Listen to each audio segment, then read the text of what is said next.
O homem que leu um número, largou a rota segura e começou a construir um império que ainda não terminou de ficar pronto. Às vezes o futuro não chega fazendo barulho, às vezes ele aparece escondido dentro de um número. Meu nome é Mário Farina e vamos à lenda de hoje. E não tenha dó do dedinho, coloca o dedinho aí, dá o like, se inscreve no canal, nos ajude a continuar contando histórias e impressões que são importantes para a sua vida ou para o seu negócio. O caso de hoje é Jeff Bezos. O número que ele viu 2.300% em um ano. A internet crescendo uma taxa anual de cerca de 2.300% em 1994. Ele viu esse número e mudou toda a sua rota e os seus negócios. Muita gente teria lido aquilo como curiosidade técnica. Ele leu como uma convocação da história. Não como estatística, como destino possível. Mas reduzir Jeff Bezos a um sujeito que viu a internet cedo empobrece demais a história. Antes do império, houve um menino nascido em circunstâncias comuns, de muitos e muitos. Criado por uma mãe muito jovem, por um padrasto, imigrante cubano que lhe deu o sobrenome Bezos. Sim.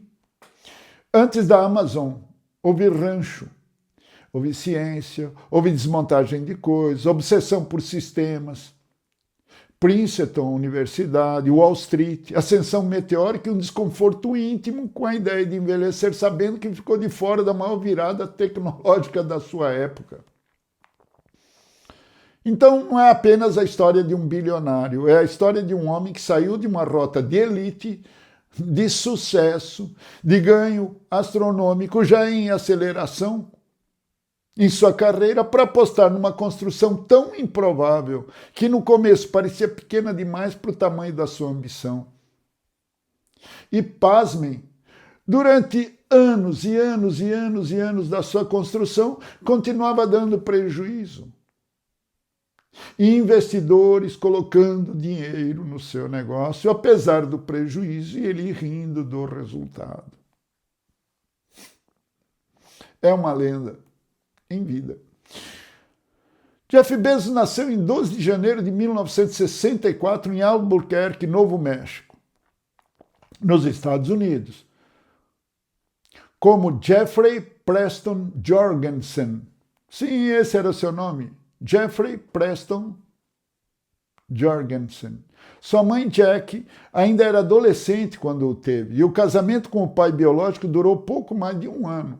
Quando Jeff ainda era criança, ela se casou com Miguel Bezos, Mike Bezos, imigrante cubano que havia chegado sozinho aos Estados Unidos aos 15 anos. Mike o adotou, com a mãe, obviamente, e Jeff passou a carregar o sobrenome Bezos. Esse detalhe não é periférico. Quando se virar símbolo de escala e poder, Bezos foi filho de recomposição familiar, de disciplina e de ascensão construída. Há uma outra camada decisiva na sua formação, os verões passados no rancho do avô materno, Lawrence Preston Gaze. Ali Jeff aprendeu a consertar, a improvisar, a mexer em equipamentos, a resolver problemas de forma prática. Esse traço costuma ser subestimado, porque o personagem depois virou figura de planilha, algoritmo e mercado. Mas por baixo do financista havia também um construtor de sistemas, alguém fascinado por funcionamento, eficiência, eficácia e infraestrutura. Isso ajuda a entender porque mais tarde ele não se contentaria em vender produtos. Tentaria construir parte do próprio chão onde os produtos circulam. Desde cedo, Bezos mostrava uma combinação rara de curiosidade técnica e competitividade. Ah, como ele era competitivo! Gostava de ciência, desmontava coisas, inventava dispositivos caseiros e já demonstrava fascínio por exploração espacial. Na juventude, foi um excelente aluno e terminou o ensino médio em Miami como orador da turma. Havia nele uma ambição que não parecia apenas profissional, parecia estrutural. Como se o personagem já nascesse pouco ajustado a vidas pequenas demais para o seu apetite de construção. Entrou em Princeton, na universidade, inicialmente inclinado à física, mas depois migrou para engenharia elétrica e ciência da computação. Esse ponto é importante porque humaniza o personagem de um jeito sutil.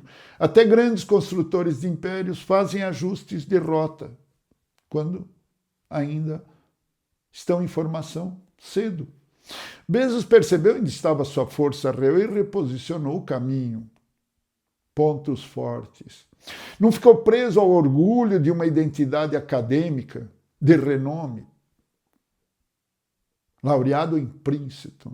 Preferiu a trajetória em que poderia render mais. Depois de se formar em 1986, começou a carreira em empresas ligadas à tecnologia e a serviços financeiros. Passou pela Fitel, startup de telecomunicações financeiras, e depois pelo Bankers Trust, onde trabalhou como gerente de produto entre 1988 e 1990. Já ali era visível uma ascensão incomum na carreira. Mas o salto mais impressionante viria em seguida. Em 1990, Bezos deixou o Bankers Trust para entrar na D.E. Shaw Company, uma empresa criada há 4, 5 anos atrás, firma de investimentos sofisticada, fortemente orientada por modelagem matemática, software e análise quantitativa. Isso precisa aparecer com força no personagem. Bezos não foi simplesmente para uma empresa de mercado, uma empresa pesada, com nome forte. Foi para um ambiente que misturava finanças, algoritmos, tecnologia e pensamento sistêmico, um laboratório perfeito para alguém que depois tentaria reorganizar setores inteiros. E entrou para desenvolver software. Sua carreira ali foi meteórica, subiu rapidamente, se tornou um dos executivos mais jovens da firma, chegando ao posto de vice-presidente sênior antes de sair em 94, em 4 anos. Esse detalhe engrandece enormemente o salto fundador. Bezos não saiu do fracasso para o risco, saiu do sucesso para uma aposta maior. Ele já tinha uma estrada de elite aberta diante de si, já era premiado pelo sistema, já era um caso raro de ascensão meteórica trabalhando para os outros. E é justamente isso que torna a ruptura de 1994 tão poderosa. Ele se desligou, se demitiu. Ele não largou um emprego comum, largou uma rota privilegiada em nome de um futuro que quase ninguém ainda conseguia enxergar inteiro. Foi também nessa empresa, D.E. Shaw, que conheceu Mackenzie Tuttle, pesquisadora e futura romancista, com quem ele se casaria em 1993, um ano antes de deixar a empresa. Em 1994, os dois deixaram Nova York e seguiram para a região de Seattle. A narrativa da travessia de carro virou parte do folclore da Amazon, mas é importante lembrar que havia ali não um aventureiro solitário, e sim uma decisão compartilhada dentro de uma vida real, com casamento, incerteza e risco concreto. Mais tarde, teriam 4 filhos. A decisão de sair da D.E. Shaw foi guiada por algo que se tornou central na mitologia de Bezos, sua estrutura de minimização de arrependimento. Ao imaginar a si mesmo, aos 80 anos, então jovem, ele se imaginou como seria ele aos 80 anos, concluiu que se arrependeria mais de não participar do nascimento da internet do que de abandonar o Wall Street. Essa formulação é importante porque mostra um personagem movido não apenas por análise quantitativa, por ganância, por sonho, mas também por imaginação de longo prazo. Planejamento de muito longo prazo. Na história das empresas dele não se pensa em nada com menos de 10 anos adiante. Bezos não decidiu só com planilha, decidiu também com a pergunta certa. Em 1994 fundou a Amazon. Começou com uma livraria online, porque era simples, prático, o transporte era fácil.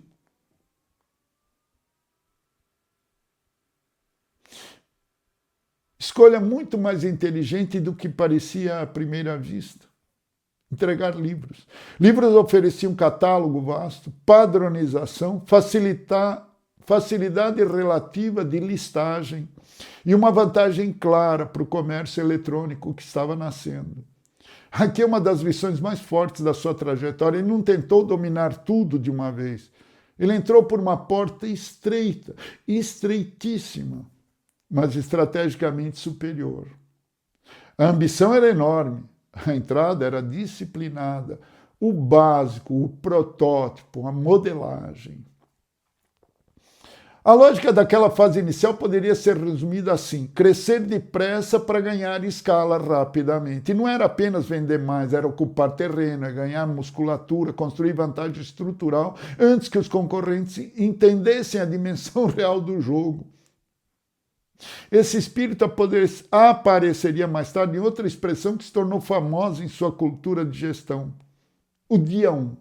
E até hoje é referendado dentro dos negócios dele. A ideia de viver a empresa como se ela ainda estivesse no primeiro dia, recusando a complacência do sucesso estabelecido. Todo dia nos negócios dele é o dia 1. Precisa ser vencido. Mas a trajetória não foi um conto de fadas de lucro imediato, como eu disse antes, anos e anos e anos de lucro. Não, prejuízos acumulados. Sequência e mais sequência de prejuízos bilionários crescendo a cada ano. Bezos apostou durante muitos anos numa combinação que assusta investidores conservadores e destrói imitadores apressados. Crescimento agressivo, reinvestimento pesado e tolerância a prejuízos significativos como custo da construção de uma máquina muito maior. A Amazon passou longos períodos queimando recursos para ganhar território, clientes, hábito, dados, eficiência logística e vantagem de rede. Essa travessia exigia nervos extraordinários do fundador, dos investidores, da cultura interna. E aqui cabe um alerta essencial para o projeto. Lendas. Isso não é uma fórmula reproduzível. Isso eu alerto sempre. Cuidado. Há mais lendas pelo mundo? Provavelmente há e continuará havendo. Mas não é replicável. Não basta olhar a ideia e ter ideias fantásticas. Não basta. Pouquíssimos contextos, pouquíssimos momentos, flashes, aberturas durante as épocas permitem personalidades que suportam esse tipo de caminhada. A maioria quebra antes. Com o tempo, a Amazon deixou de ser apenas uma loja e passou a se tornar infraestrutura. Hoje, seu ecossistema se espalha por diferentes áreas, por diferentes setores, diferentes frentes de atuação. A Amazon atua em comércio eletrônico, em marketplace, em logística, assinaturas e serviços digitais. A AWS atua em computação em nuvem, infraestrutura digital, dados e inteligência artificial. A Blue Origin atua no setor aeroespacial com foguetes, voos espaciais e sistemas orbitais. O antigo projeto Kuiper, hoje é referido em matérias recentes como Amazon Leo, em certos contextos de mercado e comunicação, atua em conectividade por satélites em órbita baixa. O Washington Post fica no segmento de mídia e jornalismo.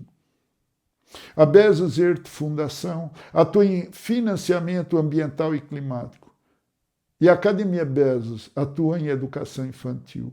Esse quadro ajuda a ver Bezos com mais precisão e não parece pensar em empresas isoladas, mas em camadas de infraestrutura. Varejo, nuvem, logística, espaço, satélites, mídia, educação, clima, inteligência artificial, foguetes. Em vez de jogar só no balcão, ele tenta controlar partes do próprio tabuleiro. E é por isso que sua lenda cresce para além da Amazon. Ele não quer apenas participar de mercados, quer redesenhar plataformas sobre as quais outros mercados passam a depender. Hoje, a principal atuação de Bezos com inteligência artificial passa, sobretudo, pela empresa AWS. o braço de computação em nuvem da Amazon. É ali que o grupo desenvolve e oferece infraestrutura, chips e serviços de inteligência artificial generativa em escala empresarial. A AWS se tornou uma das frentes mais centrais da aposta da Amazon no próximo ciclo tecnológico, impulsionada por demanda crescente por inteligência artificial. Em 2025, a AWS registrou 128,7 bilhões em vendas, bilhões de dólares, dentro de um grupo que reportou 717 bilhões em vendas líquidas no ano. Ou seja, a inteligência artificial entra no universo Bezos menos como discurso futurista e mais como infraestrutura pesada, data centers, chips, nuvem e capacidade de processamento. Em 2021, Bezos deixou o cargo de CEO da Amazon para se tornar presidente executivo do conselho. Ele foi para o conselho de administração, ou mais formalmente, presidente executivo do conselho de administração. Na prática, isso significou sair do comando operacional diário e permanecer no topo da direção estratégica, com mais atenção aos grandes rumos da companhia e a outras apostas de longo prazo. Não foi uma retirada, foi uma mudança de posição. Menos comandante da rotina, mais arquiteto do horizonte. E aí que entra a Blue Origin, fundada por ele em 2000. Muita gente lê essa frente com extravagância de um bilionário. A leitura fica melhor quando se conecta à infância do personagem. Bezos falava em espaço futuro muito antes de ter um império para financiar foguetes. Em 2021, ele voou no New Shepard e cruzou a chamada linha de Kármán, em torno de 100 quilômetros de altitude, o ponto em que saímos da atmosfera terrestre através do foguete que ele criou, da nave que ele criou, referência internacionalmente usada como fronteira do espaço.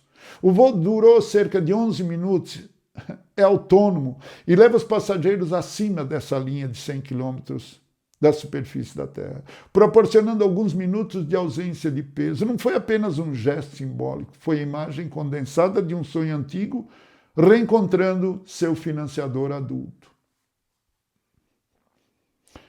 Não foi um simples passeio, foi marketing também. E a Blue Origin já não deve ser vista apenas como projeto suborbital. Em 16 de janeiro de 2025, o foguete orbital pesado New Glenn alcançou sua órbita pretendida na missão NG-1. Segundo a própria Blue Origin, isso amplia muito a densidade do projeto. Não se trata apenas de voos curtos acima da atmosfera, mas da capacidade orbital, cargas maiores e infraestrutura espacial de longo prazo. O objetivo é muito maior. Na vida pessoal, Bezos também carrega traços de contradição pública. Divorciou-se de Mackenzie Scott em 2019, mantém presença importante em filantropia por meio da Earth Foundation e da Bezos Academy, voltada para ensino infantil. Comprou o Washington Post em 2013 e continua ligado a projetos de tecnologia e espaço. Ao mesmo tempo, sua imagem sempre foi atravessada por críticas severas ao estilo de liderança e à cultura da Amazon. Intensidade extrema, exigência altíssima, culto à métrica em um ambiente visto por alguns como brilhante e por outros como desgastante. Trabalhar nas organizações de pessoas lendárias não é fácil, não é simples, não é sonho dourado se realizando. E talvez seja justamente essa tensão que impede sua lenda de virar caricatura simples. A lenda de Bezos é marcada por uma agressividade silenciosa. Ele quase faliu na bolha das .com em 2000. O mercado riu dele, mas ele continuou investindo em logística, em servidores que viraram a AWS, a espinha dorsal da internet, e no Kindle. Bezos é famoso por suas reuniões sem PowerPoint, exigindo memorandos de 6 páginas, que forçam o pensamento crítico. Ele é o líder que deixa uma cadeira vazia na sala para representar o cliente. Ele não quer que você seja feliz no trabalho, ele quer que você seja obcecado pela excelência. Ele transformou a Amazon em uma máquina que devora setores inteiros. do varejo à computação em nuvem, movido por uma única regra. Ainda é o dia 1. Todos os dias ainda é o dia 1. E precisa ser devorado e vencido. Se você entrar no dia 2, você morre. E realmente, quando ele começou com a Amazon, todos viram que ele estava engolindo setores inteiros de atividade. E continua. Há, claro, a outra face da lenda. Bezos é frequentemente associado à frugalidade extrema, exigência brutal, ritmo de performance e decisões implacáveis de escala. Mesmo quando o texto oficial exalta criatividade e cultura, a figura pública construída ao redor dele é a de líder que trata a velocidade e a obsessão operacional quase como uma religião. Um dogma. Isso explica parte do sucesso e parte da controvérsia. O dia 1 inspira, mas também esmaga. Fora da Amazon, Bezos fundou a Blue Origin em 2000 com a visão de permitir que milhões de pessoas vivam e trabalhem no espaço. Sim, trabalho remoto. Viva e trabalhe no espaço. E também comprou o Washington Post, o jornal, em 2013. Hoje sua figura simboliza um empreendedor que saiu da internet comercial para tocar também mídia, infraestrutura e ambição espacial. Hoje Bezos segue entre as pessoas mais ricas do mundo, mas o ranking sozinho diz pouco. A lista da Forbes 2026 o coloca em quarto lugar com fortuna estimada em 224 bilhões de dólares. O mais importante é que ele continua operando como construtor de plataformas. A Amazon ainda cresce, a AWS ainda cresce, a demanda por inteligência artificial amplia a corrida por infraestrutura. A Blue Origin escala sua ambição orbital.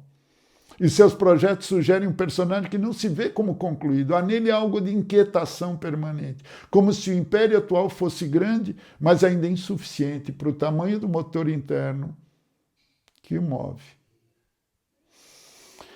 Para refletir, Jeff Bezos nos lembra que o futuro raramente recompensa o mais confortável. Ele tende a premiar quem percebe cedo, decide antes e suporta a travessia feia por mais tempo do que a maioria conseguiria. Mas a sua história também obriga a uma pergunta moral. Até que ponto excelência, eficácia, velocidade e escala justificam culturas de pressão extrema a que são submetidos todos que trabalham em suas organizações? Pressão extrema. Em que momento a alta exigência deixa de ser grandeza e começa a cobrar preço humano demais? Bezos é uma lenda moderna justamente porque não cabe no altar fácil nem no julgamento preguiçoso. Ele é um construtor colossal, com virtudes reais, durezas reais e efeitos reais.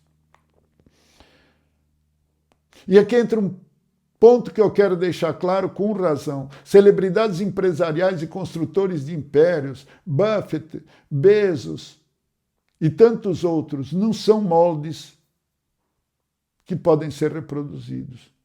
Jeff Bezos não é receita. O contexto histórico dele, o cérebro analítico, o timing da internet, o mercado de capitais, a tolerância a risco, a personalidade e a escala da sua ambição são combinações raras demais para copiar. O valor de estudar lendas não está em imitá-las como se fossem manuais. Por que eu as trago aqui?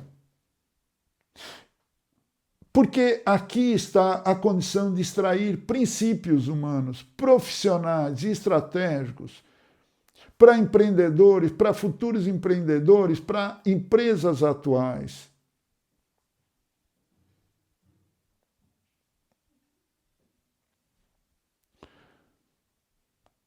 Posicionamento estratégico sem cair na ilusão infantil de que basta fazer igual. Essa conclusão é uma inferência, mas é precisamente o uso mais maduro desse tipo de histórias.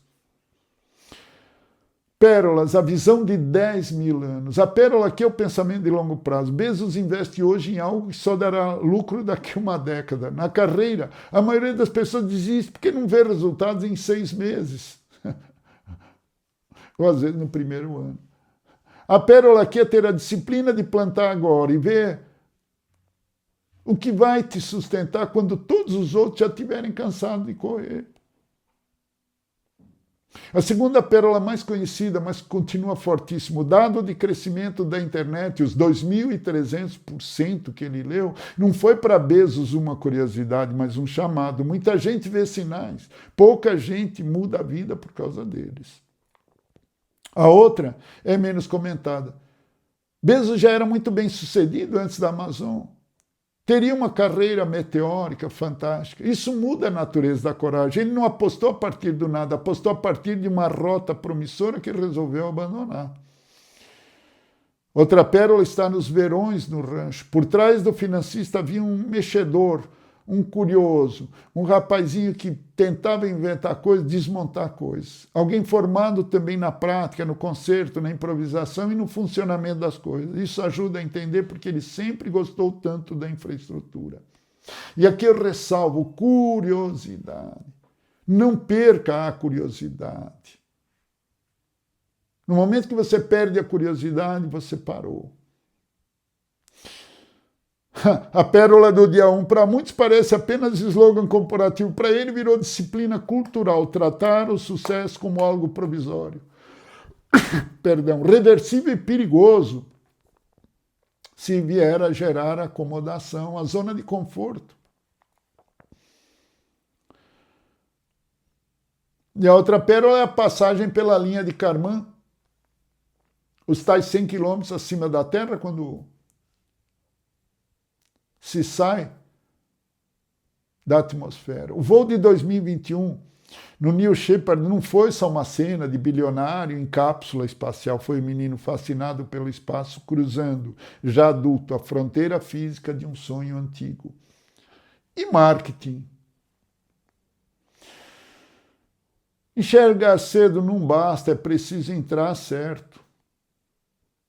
Entrar no mercado no momento errado é quase sempre certeza de fracasso, 99,9%. Bezos não começou tentando vender tudo, escolheu um ponto de entrada em que a internet tinha vantagem concreta, ambição enorme, porta inicial inteligente, fresta pequena. Grandes construções quase sempre passam por anos de aparência ruim. A travessia longa, com prejuízo e reinvestimento, assusta a maioria. Muita gente quer o final sem suportar um meio. Bezos suportou esse meio por mais tempo que quase todos. Isso não é fórmula, é fenômeno raro. Não copie celebridades empresariais como se fossem mapas. Não adianta estudar se eles tomam banho gelado às 5 da matina ou se eles trabalham 22 horas por dia. Isso é bobagem. Estude princípios, não personagens. O caminho de Bezos dependeu de contexto, de timing, de temperamento e de escala muito pouco reproduzível. O erro infantil é querer clonar a biografia. O uso maduro é extrair lições sem fantasia. Obsessão pelo cliente pode ser virtude imensa, desde que não vire desculpa para esmagar a gente internamente. Gente que trabalha para você. A história de Bezos obriga a manter as duas verdades ao mesmo tempo. Clareza estratégica admirável e custo humano potencialmente alto. Escala exige clareza mental e linguagem rigorosa. A cultura da Amazon, ligada a narrativas escritas, clareza de raciocínio, estrutura lógica, sugere uma lição forte. Pensamento ruim sobrevive facilmente a apresentações bonitas. Texto bem pensado mata muita ilusão cedo. Essa é uma inferência coerente com a cultura de gestão associada à empresa. 6 páginas. Sem PowerPoint. Perguntas e respostas. Bezos foi visionário ou apenas um executor brutal? Os dois, mas a ordem importa. Primeiro ele leu uma maré histórica, depois construiu a máquina adequada para aproveitá-la. Sem visão, seria só um ótimo operador. Sem execução, seria apenas mais um homem inteligente no escritório em Manhattan. A Amazon venceu porque teve uma grande ideia ou porque aguentou mais tempo? A ideia abriu a porta, a resistência sustentou a porta aberta. Muita gente também viu a internet. Pouquíssimos suportaram a mistura de expansão, reinvestimento, pressão e perdas por tanto tempo. E concorrência brutal. Qual o maior perigo de tentar imitar Bezos? Confundir frieza com clareza, dureza com excelência e escala com virtude moral. O personagem ensina muito sobre estratégia. Não deve ser copiado como molde humano universal. Por que espaço, satélites, nuvem e IA aparecem juntos na vida dele? Porque Bezos não parece pensar em negócios isolados, mas em plataformas de futuro. Varejo, nuvem, satélites, foguetes e IA são em grande parte diferentes faces de uma mesma obsessão, construir camadas básicas sobre as quais outros mercados passam a depender. O maior fracasso dele importa? Importa porque humaniza a lenda. Grandes construtores não deixam de errar, apenas incorporam erro caro dentro de arquiteturas maiores que continuam avançando. O ponto não é nunca cair, é ter estrutura para absorver a queda sem dissolver o projeto. Essa é uma inferência estratégica coerente com a trajetória pública dele. Bezos parece mais satisfeito ou mais insaciável? Essa pergunta é mais filosófica que factual, mas sua biografia sugere um homem movido menos por chegada do que por expansão. Em certos perfis, felicidade não vem de repousar no topo, vem de descobrir o próximo sistema a construir. Essa leitura é interpretativa, mas bastante consistente com a sequência de projetos que ele tem. Verdade nua, crua, despudorada, desavergonhada, sem vergonha mesmo, que poucos comentam, é que Jeff Bezos não joga para participar. Ele joga para construir partes do tabuleiro e isso assusta, porque expõe uma diferença brutal entre querer ter sucesso e querer redesenhar a infraestrutura do sucesso. Mas há uma outra verdade igualmente importante. O mundo empresarial adora chamar de visão tudo aquilo que vem embalado em resultado. Só que o resultado não apaga custo humano. Bezos é uma aula gigantesca de estratégia a longo prazo e escala. Também é um lembrete de que grandes impérios podem produzir admiração e exaustão ao mesmo tempo. Quem o estuda com seriedade precisa aceitar a atenção inteira, não só o brilho. Se esse episódio mexeu com você, deixa o seu like, o dedinho não dói, se inscreve no canal, escreve nos comentários, porque o algoritmo avalia isso para nos deixar continuar levando esses programas para mais gente. Jeff Bezos é um visionário admirável, uma força de escala difícil de humanizar? Ou as duas coisas ao mesmo tempo? Coloca aí nos comentários o que você acha. Porque lendas não servem para ser copiadas como receita, servem para nos obrigar a pensar melhor sobre risco, ambição, poder, custo, resultado, legado.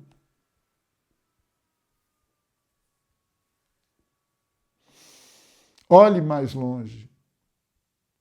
Pense com profundidade e não confunda conforto com destino.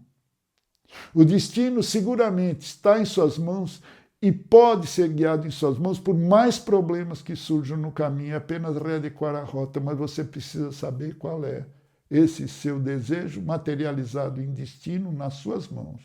E cuidado com o ego. Aproveite seu dia e seja feliz. Até o próximo Casos e Carreira.